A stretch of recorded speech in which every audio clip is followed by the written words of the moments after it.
Hi friends, how are you? ఈరోజు bread halwa ఎలా చేసుకోవాలో తెలుసుకుందాం ఫ్రెండ్స్. ముందుగా పాలు కాచి చల్లారి పెట్టుకోవాలి.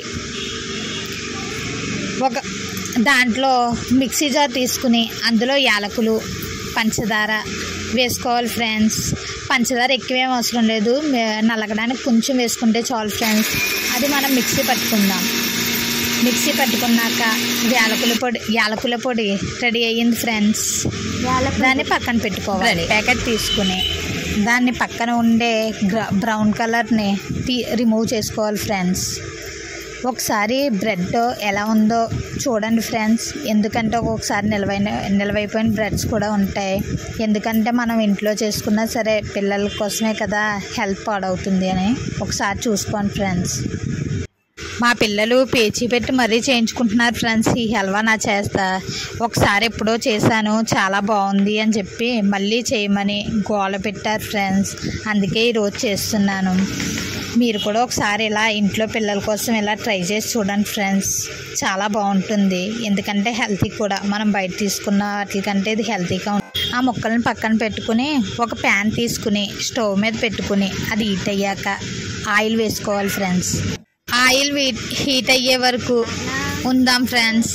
ఈలోగా పక్క స్టవ్ మీద ప్యాన్ పెట్టుకుని దాంట్లో కొంచెం నెయ్యి వేసుకుని దాంట్లో జీడిపప్పులు వేపుకోవాలి ఫ్రెండ్స్. జీడిపప్పులు వేగాక బ్రౌన్ కలర్ వచ్చేంత వరకు వేపుకోవాలి ఫ్రెండ్స్. జీడిపప్పులు బ్రౌన్ కలర్లోకి వచ్చాక ఒక ప్లేట్లోకి తీసుకుని పక్కన పెట్టుకుందాం ఫ్రెండ్స్. అదే ప్యాన్లో కొంచెం 1 గ్లాస్ వాటర్ వేసుకోవాలి. ప్యాన్లో ఆయిల్ కూడా మరిగిన ఫ్రెండ్స్. దాంట్లో బ్రెడ్ ముక్కలు వేసుకుని వేపుకోవాలి ఫ్రెండ్స్. బ్రెడ్ అటు ఇటు తిప్పుతూ వేపాలి. ఎందుకంటే ఒకే పక్క ఉంచితే మాడిపోతాయి. వేపిన తర్వాత బ్రౌన్ కలర్ వచ్చేంత వరకు వేపుకోవాలి ఫ్రెండ్స్. వచ్చిన తర్వాత అది నూనె చల్లారనివ్వాలి. చల్లారాక పక్కన పెట్టుకోవాలి. మనం పక్కన వాటర్ పెట్టుకున్నాం చూడండి ఫ్రెండ్స్. అందులో వాటర్ హీట్ అయ్యే దాంట్లో కొంచెం పంచదార వేసుకోవాలి. వేసుకున్నాక ఈ బ్రెడ్ ముక్కల్లో కాచి చల్లారి పెట్టుకున్న పాలు వేసుకోవాలి ఫ్రెండ్స్. పాలు వేసుకుని పక్కన పెట్టుకోవాలి. ఈ పంచదార వాటర్ సిరం కింద అయ్యింది ఫ్రెండ్స్.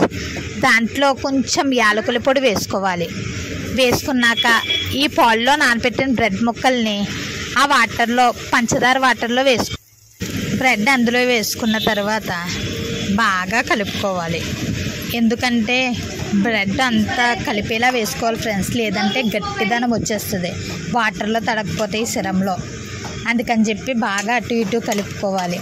అది బాగా దగ్గర పడేంత వరకు ఉంచుకుని ఆయిల్ కక్కుతూ ఉంటుంది. ఆయిల్ కక్కేంత వరకు అలా ఉంచుకోవాలి ఫ్రెండ్స్. ఉంచుకున్న తర్వాత దాంట్లో కొంచెం జీడిపప్పు వేసుకోవాలి ఫ్రెండ్స్. జీడిపప్పు వేసుకున్నాక దాన్ని మళ్ళీ ఇంకొకసారి కలుపుకుందాం. ఆయిల్ చూసారా పైకి ఎలా తేలుతుందో, అలా తేలేంత వరకు ఉంచుకోవాలి. అప్పుడు మనకి వేడి బ్రెడ్ హల్వా రెడీ అవుతుంది. మా అమ్మాయి పెట్టేసుకుందాం కదా అని చెప్పి ప్లేట్లో పెట్టించేమంది. నోరులో పెట్టుకోగానే నోరు కాలిపోయింది. కానీ దాన్ని కవర్ చేస్తూ సూపర్ అంటూ వీడియో తీస్తూ